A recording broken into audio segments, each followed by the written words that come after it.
Look, I think what has to take place, whether it's from Steve Witkoff or the president directly or whoever's speaking, a real clear example of how the walls are closing in around Vladimir Putin.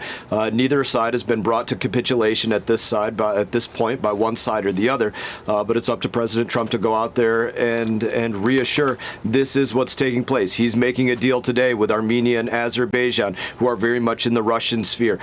He's making sure that those that are still supporting Russia and allowing them to prosecute this war, that there's secondary sanctions on those entities that's going to eliminate some of those funds that's allowing Russia to prosecute this war. The walls are closing in, and they will be brought to capitulation one way or another, to include by the military forces of the Ukraine, which haven't been able to do it at this point, but are also being supported by the United States and Europe as well. And that has to be the message, in my opinion, of what takes place to have any movement with Vladimir Putin. All right. And as far as Secretary of State Marco Rubio is concerned, he says this is the goal. Listen.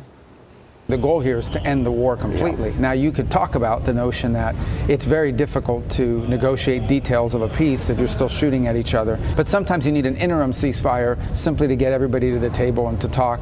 Because I've seen in the past, you have talks going on, something blows up somewhere, and people just walk away from the table. Okay, so if the talks do happen, General Jack Keane suggested this is what Vladimir Putin could put on the table. Listen.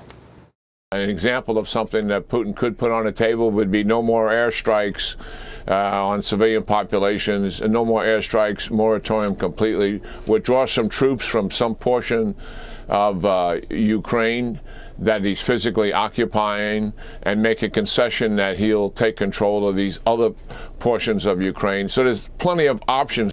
So lastly on that, Congressman, there are plenty of options. Clearly, General Keane just laid many of them out.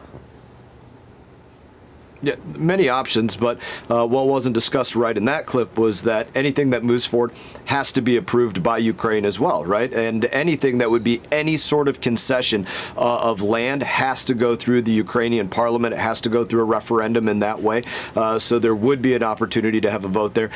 Marco Rubio is absolutely right. You have two sides at the table that are literally warring with one another. President Trump pointed out 14,000 killed last month. And so it is important that he and his Special Envoy Witkoff are doing this mediation, because without them sitting at the table with them individually, there's just not an opportunity for those two sides to sit at the table with one another right now. I do believe President Trump can bring this to fruition, and I look forward to hearing the debrief from Envoy Witkoff as well about what took place over the last couple of days. As we